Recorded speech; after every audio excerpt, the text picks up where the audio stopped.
എന്താ അമ്മയുടെ പേരെന്താ? എന്റെ പേര് ലക്ഷ്മിക്കുട്ടി. എവിടുന്നാ വരുന്നേ? ശ്രീകാര്യം. എല്ലാ വർഷവും പൊങ്കാലിടാറുണ്ട്? വരാറുണ്ട്.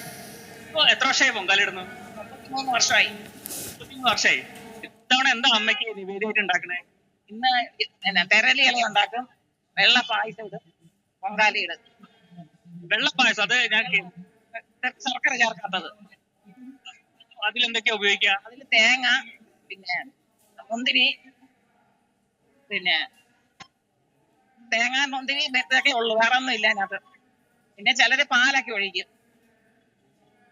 ഇതെന്താ ഇപ്പൊ ഉണ്ടാക്കുന്നത്? തെരളി ഇല ഉണ്ടാക്കാനാണ്. പിന്നെ പൊങ്കാല പായസം ഉണ്ടാക്കും. പൊങ്കാല പായസം ഉണ്ടാക്കും. അപ്പൊ 3 വിഭവങ്ങളാണ് അമ്മയ്ക്ക് നിവേദ്യം ഉണ്ടാക്കുന്നത്. അതെ. ചില വർഷം മണ്ടപ്പുറ്റം ഉണ്ടാക്കും. അത് പറ്റൂല മക്കളെ, പ്രായം ആയതുകൊണ്ട് എല്ലാത്തിനും പറ്റില്ല. 33 വർഷമായി പൊങ്കാലിടാൻ വരുന്നു പറഞ്ഞു. എങ്ങനെയാണ് പഴയ ഓർമ്മകളൊക്കെ? പഴയ കാലത്തൊക്കെ പറഞ്ഞാൽ ഞാനും എന്റെ ഒരു കൂട്ടുകാരിയും കൂടെ ആറ്റിയ കോവിലിന്റെ മകയിൽ പോയി ഒരു കലത്തിൽ ഞങ്ങൾ രണ്ടുപേരും കൂടെ പൊങ്കാലയിട്ട്. പിറ്റേ വർഷമായപ്പോ ഞങ്ങൾ അത് 3 കലമാക്കി. അങ്ങനെയാണ് ഓരോ വർഷവും ഞങ്ങൾ പൊങ്കാലിട്ടോണ്ടിരുന്നത്. അവരിപ്പോ ഇല്ല, അവര് മരിച്ചുപോയി.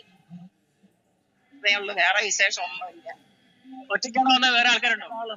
രണ്ടാമത്തെ മകള്, എന്റെ മോളുടെ മോനുണ്ട്. എന്റെ ഭർത്താവ് രാവിലെ ഇതൊക്കെ കൊണ്ടുവന്നോട്ട് തന്നിട്ടാണ് പോയത്. ഇപ്പൊ സ്ഥിരമായിട്ട് പൊങ്കാലിടാറുണ്ട്? കഴിഞ്ഞ വർഷം ഇവിടെ തന്നെയായിരുന്നു. കഴിഞ്ഞ നടയിലിരുന്ന ഈ 33 വർഷം മുമ്പാണ് പൊങ്കാലിടാൻ തുടങ്ങിയത്. ആ സമയത്തൊക്കെ എങ്ങനെയാണ് അവിടെ തിരക്കും, എങ്ങനെയായിരുന്നു യാത്രയൊക്കെ? തിരക്കൊന്നുമില്ല. ഇപ്പൊ നമ്മൾ അങ്ങോട്ട് ചെന്ന ജനസമുദ്രമല്ലേ, നമുക്കതിൽ നീന്തി തുടിക്കാൻ പറ്റില്ല. അതുകൊണ്ട് നമ്മൾ ഒഴിഞ്ഞ്, അല്ലെങ്കിൽ അമ്മ തന്നല്ലോ അമ്മയുടെ നട വന്നിരിക്കണത്.